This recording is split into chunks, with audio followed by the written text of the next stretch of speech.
아멘. 오늘은 말씀을 따라서 정체를 밝혀라 라는 제목으로 말씀을 나누려고 합니다. 그렇구나. 우리 인광희 장로님 오셨죠? 인 장로님, 저 양반이 103일 만에 왔어. 잠깐만 일어나세요. 박수 좀 보내주세요. 네네네네. 그동안 기도해 주셔서 감사합니다. 우리 권사님들 기도해 주셔서 감사하고, 장로님 죽지 않고 살아와 주셔서 감사해. 지금이야 이런 말을 할 수 있지만, 여러분 3만 볼트? 3만 볼트. 그냥 모든 게 바싹 타버리는 전기인데, 그 전기를 이기고 이 자리에 와서, 처음에는 위독하다고 그랬는데 팔 다 잘라야 된다고 그랬는데 지금 팔 있죠? 손목 아직도 있어요. 조금씩 회복되고 있는데 하나님께서 완전히 회복될 줄로 믿습니다. 우리 장로님 그동안 103일 동안 고생 많이 하셨고, 특별히 강단에 올라오셔서 장로님들이 위해서 기도해 주셨잖아요. 그때 그 기도가 마치 막 전기가 오듯이 찌릿찌릿하면서 하나님께서 강력한 치유를 주셨다고 그런 말씀을 하시더라고요. 다시 한번 이 자리를 빌어서 우리 장로님에게 감사하고 기도해 주신 여러분에게 감사의 말씀을 드립니다. 박수 한번 해주세요. 감사합니다. 하나님께 영광을 돌립니다.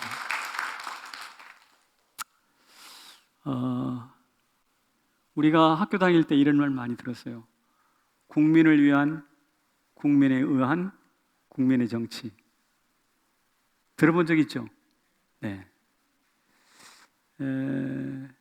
이것은 링컨 대통령이 게티스버그라는 곳에서 했던 연설의 맨 마지막 문장입니다. 왜 하필 게티스버그라는 곳에서 연설을 했을까요? 그곳은 남북전쟁 때, 우리나라 6.25 전쟁처럼 미국도 남북전쟁을 했는데 가장 치열하게 싸웠던 곳이에요. 그리고 사람들이 가장 많이 피 흘려 죽었던 곳이에요. 그래서 거기 가면 우리나라 국립묘지처럼 묘지가 있다고 합니다. 그러니까 국민을 위한 정치, 국민에 의한 정치는 가만히 있어도 되는 게 아니고, 가만히 있어도 하늘에서 뚝 떨어지는 것이 아니라 치열한 전쟁을 통해서, 심지어 그 총탄을 맞고 쓰러진 희생의 무덤을 통해서 나타나는 정치가 바로 국민을 위한 국민의 정치라는 거예요. 그것을 강조하기 위해서 그 무덤이 있는 피 흘린 현장 게티스버그에서 와서 링컨이 연설을 한 것입니다. 따라서 게티스버그라는 곳에서 국민의 정치와 치열한 전쟁과 숭고한 희생이 함께 어우러지고 있어요. 이게 게티스버그예요. 그런데 오늘 본문에 보면 22절에서 예수님이 수전절에 솔로몬 행각을 거짓이니 라는 말씀이 나와요. 오늘 수전절과 솔로몬 행각이 도대체 뭔가? 수전절을 설명하면 하누카라는 절기로 기념이 되고 있어. 지금도 마카비 왕조가 돼지 피를 뿌려가지고 성전을 더럽혔던 안티오쿠스 왕조가 있습니다. 그 왕을 무찌르고 그 성전을 다시 회복했던 날이에요. 그래서 그것을 기념하기 위해서 수전절 절기를 지킵니다. 우리로 말하면 8.15 해방과 성전 청결이라는 두 가지 개념이 함께 어우러지는 것이 수전절입니다. 그러니까 애국적 전통으로 승화시킨 절기인데, 그렇다면 솔로몬 행각은 무엇인가? 이 당시로부터 1000년 전에 솔로몬이 예루살렘에다가 성전을 지었죠. 솔로몬 성전, 그 유명한.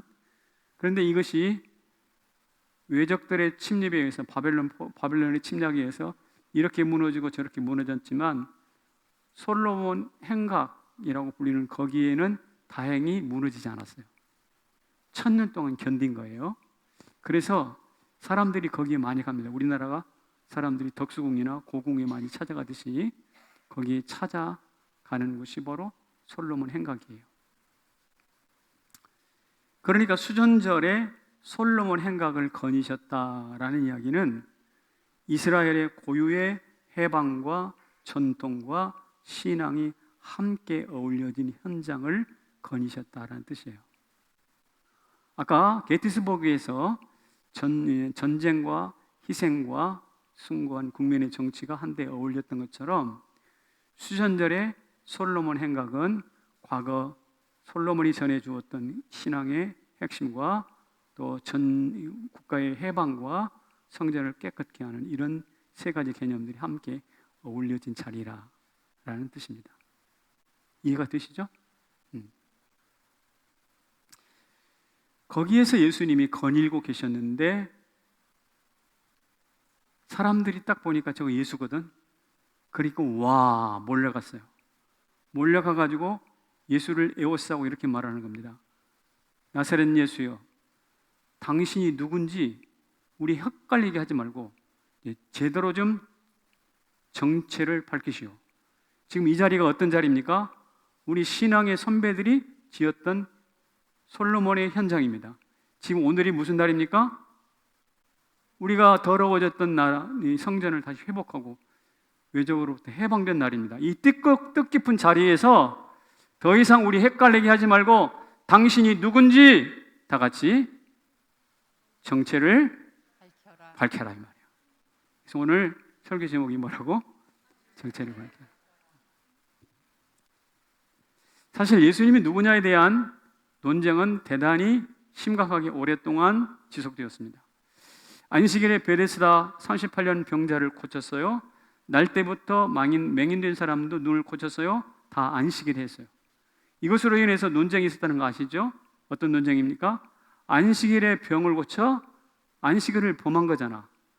지금도 유대인들은 안식일에 엘리베이터 버튼을 못 눌러요. 일이니까. 촛불도 못 켜요. 일이니까. 이해가 되세요? 이런 사람들이 안식일에 병을 고쳐서 뭐 자리를 이동한다? 심지어 내 자리를 침상을 들고 이렇게 걸어가라? 이것은 어불성설, 있을 수 없는 일인데 이런 것으로 보아서 예수는 분명히 죄인이야. 안식일을 어긴 죄인이야. 라고 하는 사람들이 있었는가 하면 그래도 생각해봐라. 어떻게 죄인, 더러운 사람이 눈을 고치고 기적을 행하냐. 이건 도저히 앞뒤가 맞지 않아. 저 사람이 행하는 기적으로 볼 때 분명히 하나님이 보내신 거야. 우리가 오해하고 있어. 이 두 가지 상반된 견해가 충돌하며 싸우고 있었습니다. 그러니 정체를 밝히라 라고 말하는 것이 이해가 됩니다. 한편으로 예수님이 진리가 너희를 자유롭게 할 것이다 라고 했을 때 우리가 남의 종된 적이 없는데 웬 뜬금없는 자유 타령이요? 라는 것 제가 설교했죠? 그런데 사실 이 사람들은 지금 로마의 종으로 살고 있거든. 로마의 종으로 살고 있는데 우리는 종된 적이 없다? 이미 거짓말이에요.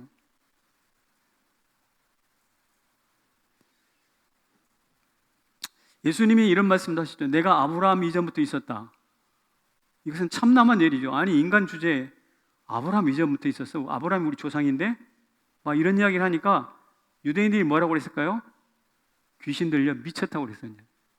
예수님 보고. 자, 이런 설왕설래가 오가던 때 예수가 수전절에 솔로몬 행각을 거니고 있었으니 때는 이때다. 찾아가서 도대체 이 종자가 어떤 종자인지 정체를 밝히라고 해야 되겠다라고 마음을 먹고 예수님께 벌떼처럼 몰려든 것입니다. 그때 예수님이 꽁무니를 빼고 뒤로 도망갔는가? 아니에요. 예수님이 당당하게 자기 자신을 밝힙니다. 오늘 첫 번째 읽었던 본문이에요. 다 같이 읽어봅시다. 시작. 나와 아버지는 하나이니라. 이 말은 말이죠. 충격적인 이야기입니다. 어떻게 사람이 하나님과 동격일 수 있겠느냐? 유대인들에게는 거의 폭탄 선언이에요. 내가 하나님이다 라고 말하는 것이 이것은 우리 인간의 이성과 개념을 도저히 따라잡을 수 없는, 그래서 신성모독이라는 말 위에는 달리 표현할 말이 없어요. 신을 모독했다 이 말이죠. 그래서 정체를 밝혀라 그러고 했던 대들었던 사람들이 이제는 돌을 찾아서 예수를 쳐 죽이려 하지만 예수님이 성경에는 그들을 손에서 빠져나가서 유유히 사라지십니다. 이게 오늘 본문의 내용인데 우리는 이쯤에서 예수님이 자기 자신을 밝히신 정체를 한번 살펴봐야 됩니다. 그렇지 않으면 우리는 이 본문을 헛읽은 거죠. 안 읽은 거나 마찬가지예요. 같이 읽어봅시다. 시작. 예수님이 제시하신 신적 증거 3가지. 옛날에 왕은 옥쇄라는 것을 가지고 있어야 자기 신분이 확증됩니다. 맞죠? 옥쇄 들어보셨어요? 그래서 왕의 도장입니다. 광. 저 지방에 명령서를 보낼 때 옥쇄를 찍어요. 암행어사는 마패가 있어야 암행어사입니다. 맞아요? 작가는 자기 자신을 증거할 수 있는 작품이 있어야 작가입니다. 맞죠? 그런데 예수님은 오늘 자기 자신을 증거할 때 이 3가지를 다 씁니다. 제가 쉽게 설명하기 위해서 이 말을 동원하는 것이요. 옥쇄가 있고 마패가 있고 작품이 있어요. 이 설교 듣고 어디 가가지고 예수님이 뭐 옥쇄를 가지고 계신다 이런 소리 하면 안 돼요. 여러분들이 이해를 돕기 위해서 제가 이런 단어를 좀 사용하는 것이니까 오해가 없으시길 바랍니다. 여러분이 만약에 어디 가서 그런 이야기하면 저는 당장 소문납니다. 이단이다. 홍정기 이단이다. 그런 뜻이 아니니까 여러분들이 예수님의 정체를 이해해 돕기 위해서 제가 일부러 사용하는 도구입니다. 같이 읽어볼게요. 시작. 옥쇄. 말씀 자체이신 예수. 예수님이 누군지 명확하게 드러내는 말씀이 있어요. 왕에게 옥쇄가 있듯이 요한복음 1장 1절에 태초에 말씀이 계시니라 이 말씀이 하나님과 함께 계셨으니 다 같이 이 말씀이 곧 하나님이시니라. 예수님이 말씀이시고 그 말씀이 하나님이다. 예수님이 곧 하나님이다 라는 것입니다. 이것은 마치 예수님이 누군지 왕이 자기 자신을 드러내기 위해서 옥쇄를 탁 찍듯이 요한복음에서는 요한이 예수님이 어떤 사람인지를 어떤 분인지를 마치 도장을 찍듯이 옥쇄를 찍듯이 딱 선포를 하고 그 설명하기 시작합니다. 그래 이미 먼저 결론을 내리고 설명이 들어가는 거죠. 그런데 이 옥쇄 같은 말씀 자체이신 예수님을 받아들이느냐 안 받아들이느냐 유대인들은 받아들이지 않아요. 그래서 예수님이 이렇게 오늘 본문에 서서 이 솔로몬 행각에 서서 이렇게 설명을 하는 거예요. 여러분 들어보세요. 여러분이 좋아하는 출애굽기 율법서 모세오경 출애굽기 7장 1절에 보면 하나님이 모세를 바로에게 보내시면서 바로에게 무엇이 되게? 신이 되게 하셨다는 말씀이 나와요. 알고 있죠 여러분? 예수님이 묻는 거예요. 이 당시 사람들에게. 그리고 여러분이 좋아하는 시편 82편 6절에 이런 말씀이 있어요. 너희는 신들이며 다 지존자의 아들이라. 근데 여기서 말하는 너희는 누군가 하면 하나님의 말씀을 받아서 재판하는 재판관들인데 재판관들을 누구라고? 신이다. 신의 아들들이다 라고 불렀지. 이게 바로 출애굽기고 시편이거든. 그러니 여러분의 성경만 보아도 사람을 신이라고 하는 것이 이상한 일이 아니야. 틀린 말이 아니야. 하물며 이어가시기를 다음 말씀 보십시다. 시작. 말씀을 받은 사람들을 신이라 하셨거든 하물며 아버지께서 거룩하게 하사 세상에 보내신 자가 하나님의 아들이라 하는 것으로 너희가 어찌 신성 모독이라 하느냐. 모세도 말씀을 받아 재판하는 재판관들도 신이라 불렀거든 하물며 하나님께서 거룩하게 하셔서 세상에 보내신 내가 하나님의 아들이라 말하는 것이 왜 잘못됐니? 그걸 왜 신성모독이라고 부르니? 너희도 모세를 신이라 불렀던 경우 재판관이 신의 아들이라 불렀던 경우 있었잖아 라고 예수님이 말씀하시는 거예요. 저는 이것을 마치 당신 왕이야? 라고 삿대질하는 사람에게 옥쇠를 딱 들이밀며 꽝 도장을 찍으며 내가 왕이다. 왜? 어쩔래? 라고 하는 것과 똑같습니다. 두 번째, 같이 읽어봐요. 시작. 마페, 하나님이 보낸 자. 왕이 암행어세를 보낼 때 마패를 손에 들려주어서 보내잖아요. 그런 것처럼 하나님이 우리 예수님 보낼 때 그냥 보내신 게 아니에요. 아버지께서 거룩하게 하사 세상에 보낸 자가 누구예요? 예수님이에요.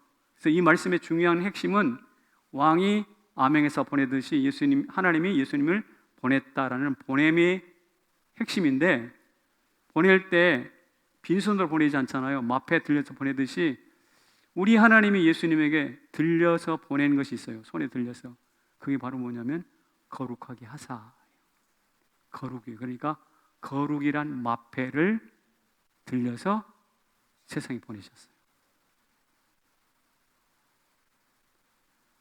이 거룩이라는 것은 수전절에 하는 사람이 만든 거룩과는 차이가 있어요. 아까 안티오코스를 모래 내고 그 피 발라가지고 더러워진 그 성전을 깨끗하게 했다고 그랬잖아요. 이것은 사람이 전쟁을 통해서 이루어가는 사람의 거룩이에요. 그러나 예수님을 보내신 하나님의 거룩은 사람이 만들어 놓은 거룩이 아니라 하나님이 이루신 거룩이에요. 수전절의 거룩은 총과 칼로 사람이 만들었다면 예수님이 가진 거룩은, 마패처럼 가지고 오신 거룩은 하나님이 내려주신 거룩이에요. 근본적으로 차이가 있어요.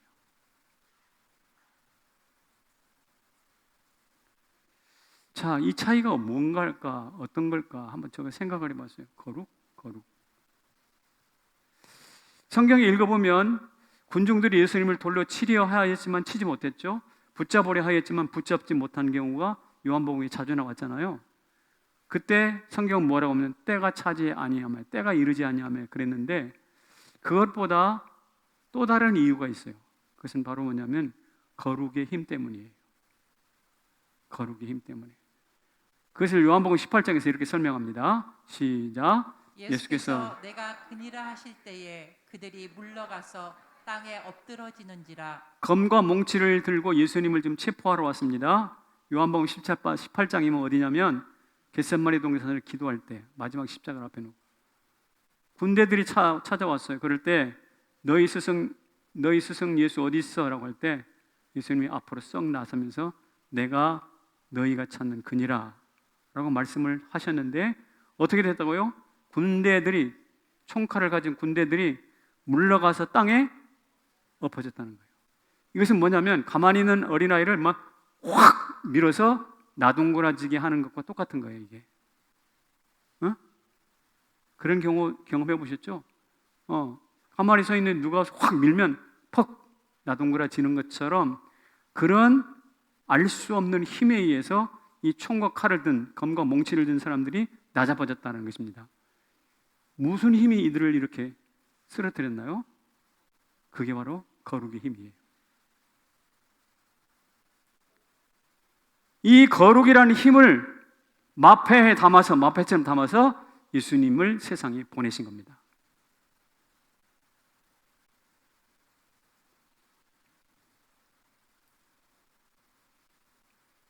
세 번째, 작품, 하나님의 일을 행하다. 무슨 말이냐면 예수님이 이 땅에서 기적을 많이 행하셨잖아요. 근데 기적을 할 때 예수님 마음대로 행하지 않았어요. 아버지가 이러시니 나도 이러신다고 말씀하시면서 아버지의 말씀을 그대로 듣고 행하셨거든. 그래서 이 기적은 하나님의 일입니다. 그리고 이 기적은 예수님이 하나님의 아들이라는 것을 보여주는 작품이에요. 입증하는 신분을 보여주는 작품이라고.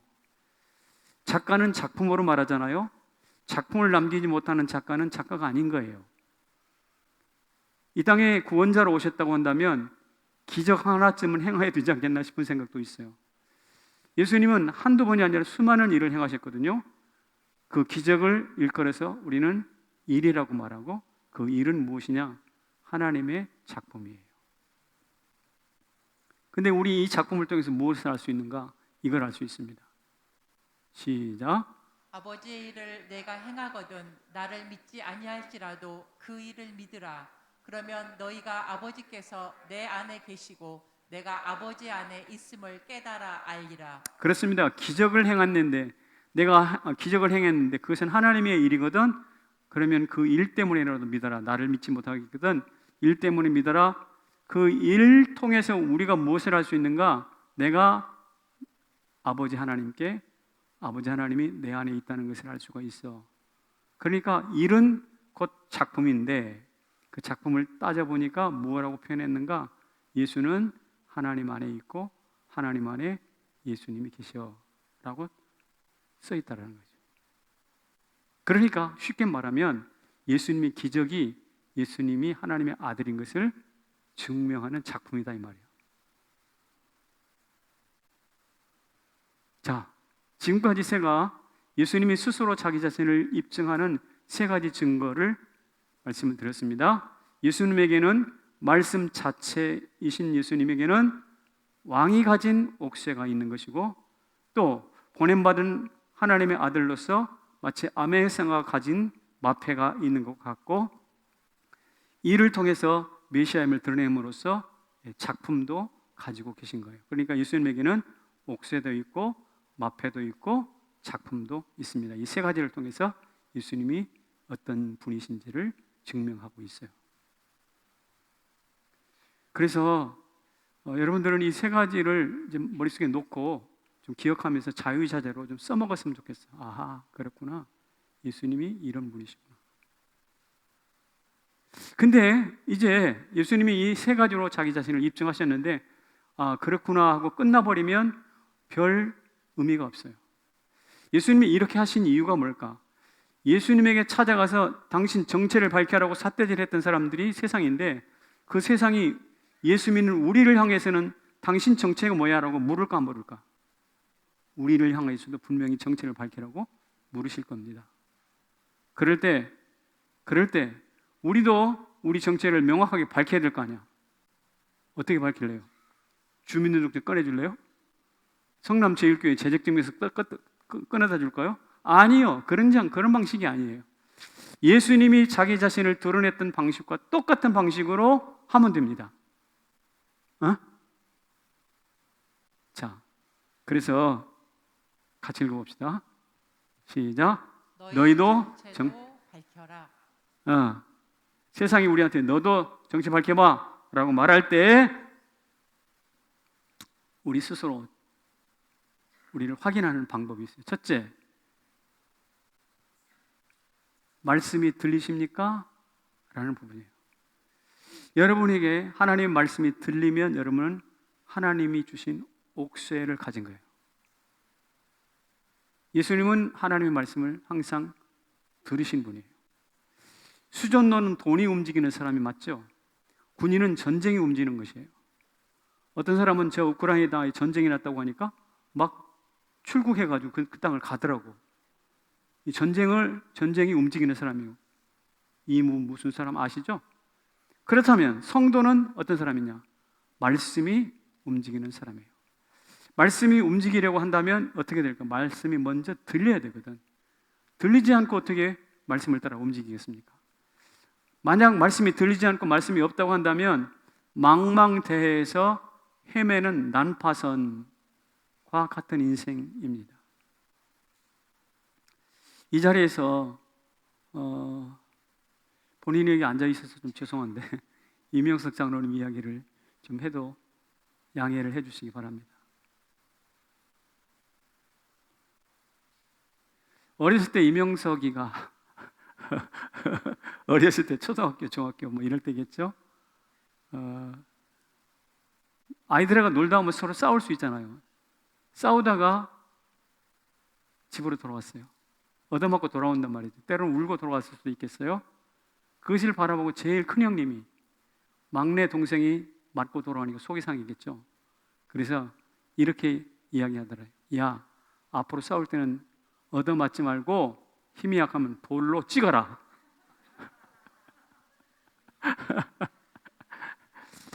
그런데 말이에요, 이 소년 이명석에게 귀에 싹 들어온 말이 하나 있어요. 얻어맞지 말고 돌로 찍어라. 그 말이 귀에 들어왔다고, 그 말이. 그래서 그 다음 날부터 싸웠다면 찍었어. 싸웠다면 돌을 들었고, 싸웠다면 돌을 찍었어. 근데 그 날부터 갑자기 이명석이 온 학교에 유명한 인사가 되네. 어떻게 될까요? 악동 중에 악동으로, 문제아 중에 문제아로 드디어 부상하기 시작합니다. 그래서 그로 인해서 아버님이 많이 골치를 썩이고 변상하고 배상하느라고 뭐 재산도 날리고 하셨다는 이야기를 들었습니다. 그러던 이명석이 서울로 올라왔죠. 그리고 어찌어찌 하다가 교회를 나가서 예수를 믿기 시작하네. 예수를 믿었는데 들리는 게 있잖아요. 말씀이 들리기 시작합니다. 설교를 통해서 하나님 말씀이 들리고, 또 말씀을 읽고 성경을 읽으면서 하나님 말씀이 들리잖아요. 들리고 들립니다. 변화가 됐어요. 수십 년이 지난 이후에 학교 반창회라고 그러나요? 반창회를 갔는데 그 반창회에서 장로가 셋이 나왔대. 근데 셋 중에 이명석이가 장로가 된 거야. 어떻게 네가 장로가 됐어? 많은 사람이 놀라는 거예요. 전혀 그럴 것 같지 않은 거예요. 우리는 지금 기적을 보고 계십니다. 이명석 기적, 말씀이 일으킨 기적을 보고 계시는 거예요. 지금도 장로님은 일죽에서 성남까지, 일죽이면은 저 끝이에요. 끝. 경기도 끝에서 성남까지 무려 10년째 토요일 주일, 여러분 주일에 한 번 교회 올지 모르겠지만 그 먼 곳에서 우리 장로님은 2번 와요. 토요일 하라고 주일. 근데 저분에게는 지난 10년 동안 주말이라는 게 없어. DTS 간사로 섬기십니다. 무엇이 만들었어요? 말씀이 들리니까 그렇게 됐어요. 우리 모두 이 말씀의 힘에 사로잡히기를 축복합니다. 말씀에 사로잡히면 우리 안에 변화가 나타나고요. 그것이 바로 내 인생이 내가 누군지 옥새와 같이 꽝 도장을 찍어주시는 하나님의 도장인 거예요. 우리 임장로님에게는 옥새가 있는 거예요. 할렐루야. 엊그저께도 DTS 현장에 울진하고 양구이 가 있었잖아요. 그래서 위로 방문을 지난 목요일 날 갔습니다. 근데 목요일 날 여러분 아시다시피 그날 비가 엄청나게 왔네. 아침에 출발하는 데는 막 비가 엄청나게 쏟아지는데, 사실 이렇게 비가 오면 좀 어렵지 않겠나라는 생각을 살짝 했죠. 그러나 우리가 이미 하나님 말씀을 들었잖아요. 포기할 수 없어요. 갑시다 해서 출발했습니다. 출발했는데 한 1시간 정도 가가지고 저 경기도 충청도 좀 지나서 경상북도쯤 가니까 깜짝 놀랐어. 거기는 비 한 방울이 안 왔어. 고속도로 딱 달리는데 비 내린 자국이 하나도 없어. 월요일 날 잠깐 비 오고 내내 비 안 왔대. 그 바싹 말라버린 고속도로를 바라보면서 하나님께서 제 마음에게 하신 말씀은, 너의 예측과 경험을 의지하면 안 돼. 내 말에 따라서 움직여 라는 말씀이에요. 여러분, 말씀을 놓친 삼손을 보세요. 힘 엄청난 장사잖아요. 그를 일컬어서 힘센 고집센 황소에 불과할 뿐, 그는 하나님의 말씀을 듣지 않는 사람. 이스라엘 민족이 그렇지 않아도 사사시대 때 고통스러운데 또 누구 때문에 고통스러운가? 이 삼손 때문에 고통스러워요. 사울왕을 보십시오. 성경은 그를 일컬어서 그의 특징을 이렇게 말합니다. 뭐라고요? 여호와께 묻지 아니하였더라. 묻지도 않고 듣지도 않은 귀머거리 사울왕. 여러분, 아무리 좋은 직분과 영광스러운 기회도 하나님 말씀을 듣지 않으면 불행의 시작일 뿐입니다. 그런 사람, 그런 성도 한 사람도 없기를 축복합니다. 말씀을 구하십시다. 하나님의 말씀은 때로 천둥 같아요. 그래서 두렵고 저항하고 싶은 만큼 강력해요. 그러나 때로는 미세한 음성이에요. 세미한 음성이에요. 그래서 귀를 기울이고 듣고 싶어요. 순종하고 싶어요. 따르고 싶어요. 하나님 말씀은 우리 속에서 다양한 감정을 불러일으킵니다. 그렇지만 우리에게 영육간에 복이 돼요. 종합 비타민 같아요. 오늘 아침 밥만 드신 분 있나요? 그래도 비타민 C 정도는 다 드셨죠? 그런 것처럼 이 하나님의 말씀은 우리 가운데 그런 양약이 됩니다. 같이 잠언 3장에 시작. 이것이 내 몸에 양약이 되어 내 골수를 윤택하게 하리라. 그렇습니다. 하나님 말씀을 듣는 수준이 인생 행복의 수준이에요. 우리 모두 하나님 말씀을 들어 양약으로 삼으시기를 축복합니다. 두 번째로 우리가 하나님의 백성인 것을 드러내는 정체는 뭐냐? 이겁니다. 입맛이 당깁니까? 입맛. 그게 문제예요. 제가 작년 말쯤에 이유를 알 수 없이 몸에 기력이 쇠했습니다. 병원에 가서 검사를 했더니 백혈구 수치가 쭉쭉쭉 떨어져 있었어요. 4천에서 많이 백혈구가 정상이라고 합니다. 참고로 들어보세요. 근데 제가 가서 검사했을 때 1300이었어요.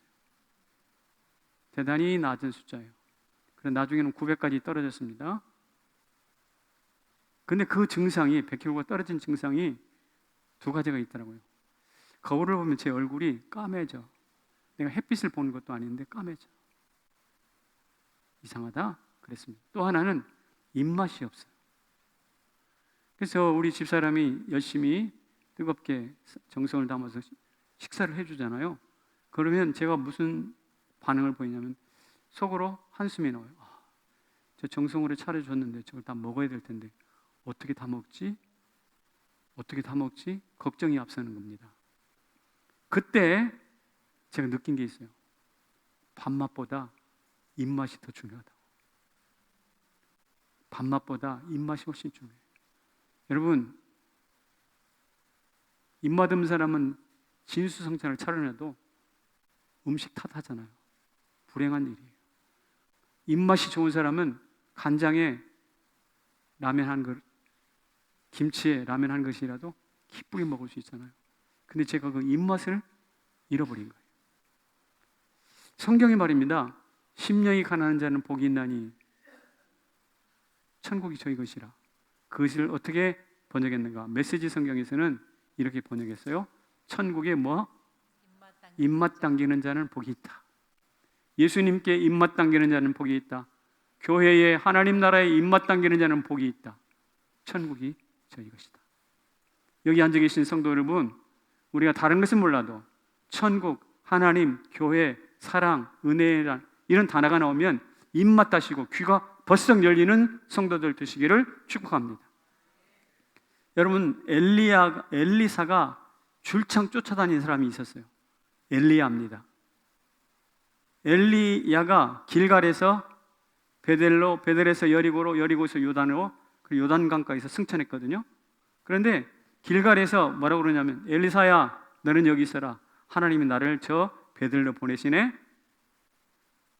또 엘리사야, 너 여기 있어. 하나님이 나를 여리고로 보내시네 하면서 엘리사를 떼어놓으려고 하는데 엘리사는 결코 떨어지지 않는 거예요. 쭉 쫓아다녀. 계속 쫓아다녀. 그러면서 했던 말이 유명한 말 이것입니다. 시작. 영감의 갑절을 주시오. 당신의 영감의 갑절을 주십시오. 그렇게 기도합니다. 무슨 뜻이냐? 엘리사의 능력에 입맛 당기는 거야. 엘리사의 능력에 입맛이 당겨요. 마치 맛있는 밥상을 보면 제가 먹고 싶다 하는 것처럼, 맛있는 과일 보면 제가 하나 덥석 물어보고 싶다 하는 것처럼 엘리야의 그 능력에 입맛이 당겨서 도저히 떠나갈 수가 없는 거예요. 그래서 계속 쫓아다니는 거지.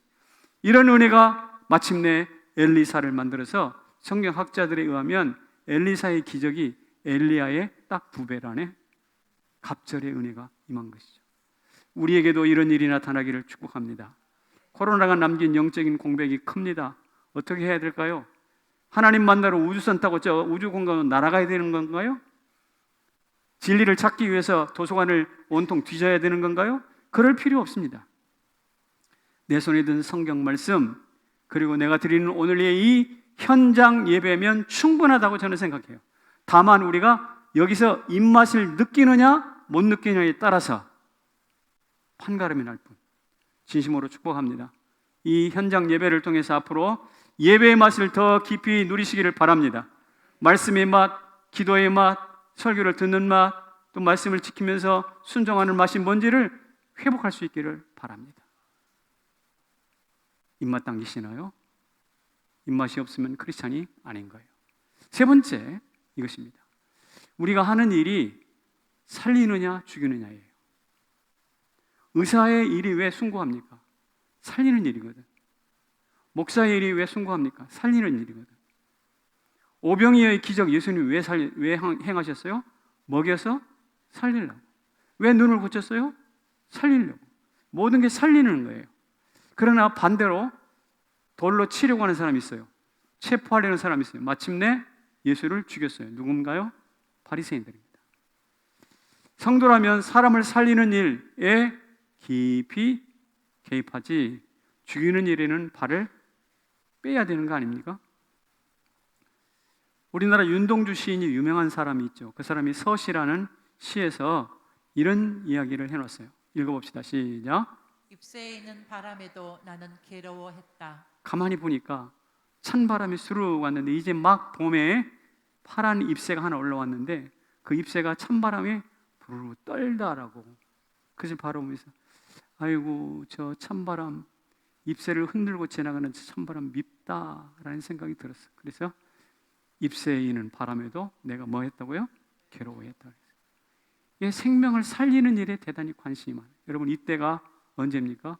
일본이 우리나라를 막 먹고 삼키고 난 직후예요. 그래서 그 뒤편에 보면 바로 이런 말을 해요. 모든 죽어가는 것을 뭐 해야지? 사랑해야지. 모든 것을 살리고 싶은 거예요. 저 잎새가 찬바람에 얼어 죽지 않았으면 좋겠네. 살리고 싶고 이것도 살리고 싶고 저것도 살리고 싶고 나라도 살리고 싶고 민족도 살리고 싶고 다 살리고 싶은 거예요.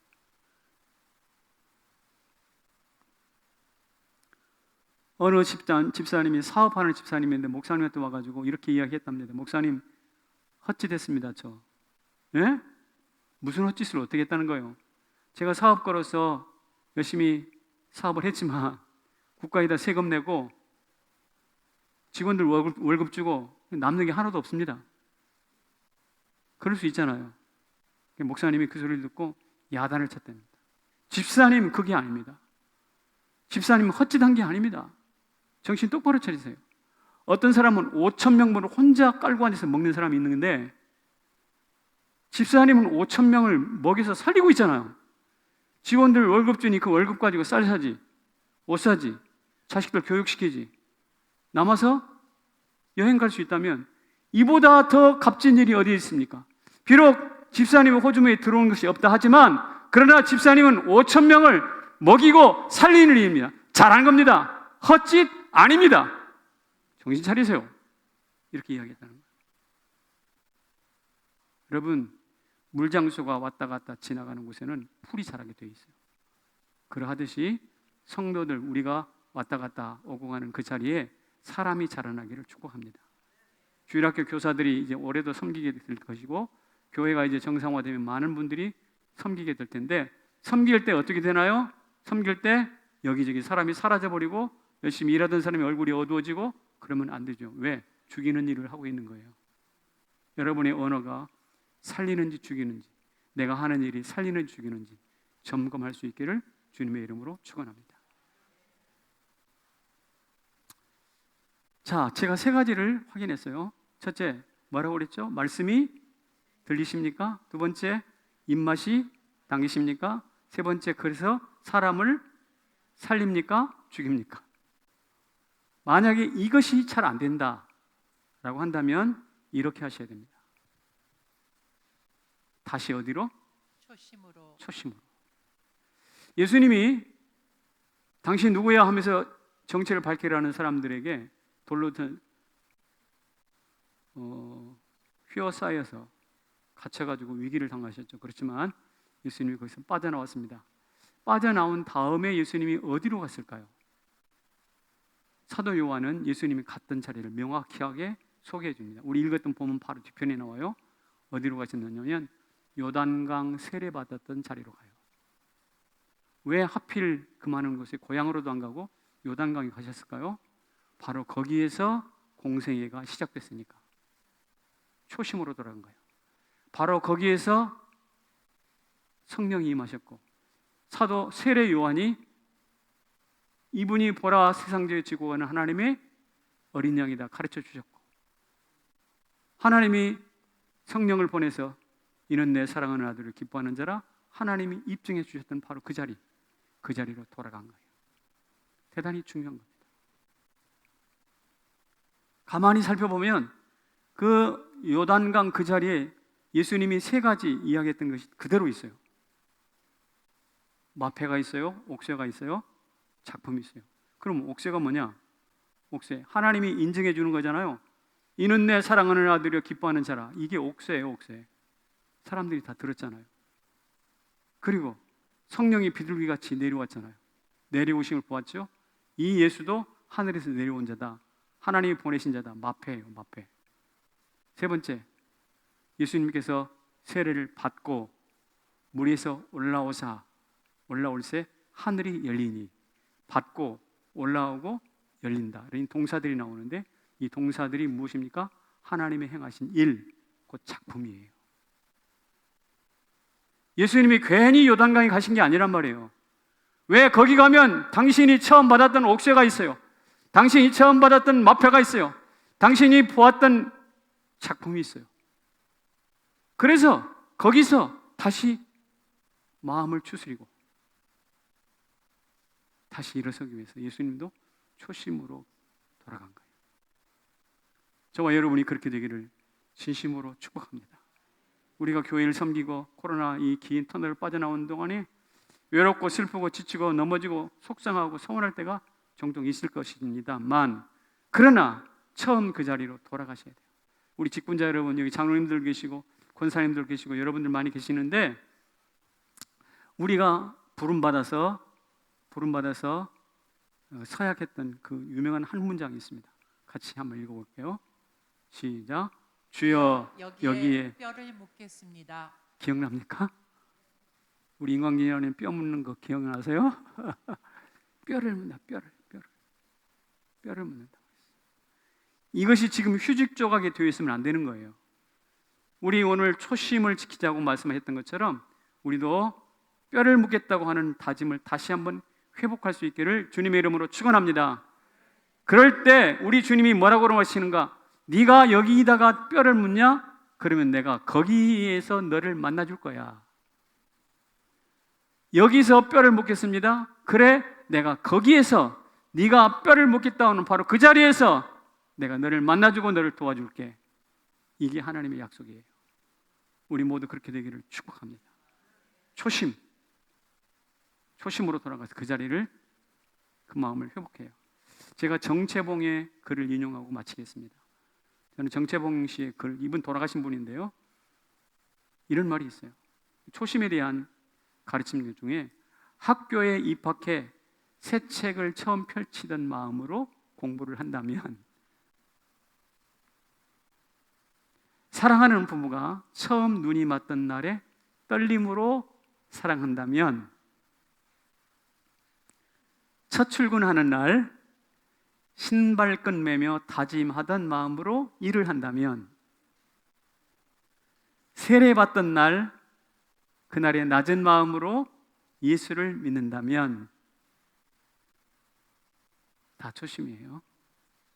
이 사람은 다 같이 읽어봅시다. 시작. 바다로 향하는 냇물처럼 날마다 새로우며 깊어지며 넓어진다. 초심을 가지고 시작하는 사람은 바다로 향하는 물이, 냇물이 점점점 강이 되고 바닷물이 합쳐지는 것처럼 갈수록 새로워지고 갈수록 깊어지고 갈수록 폭이 넓어지게 돼요. 이런 은혜가 우리 모두에게 있기를 바랍니다. 자리에서 일어나십시다.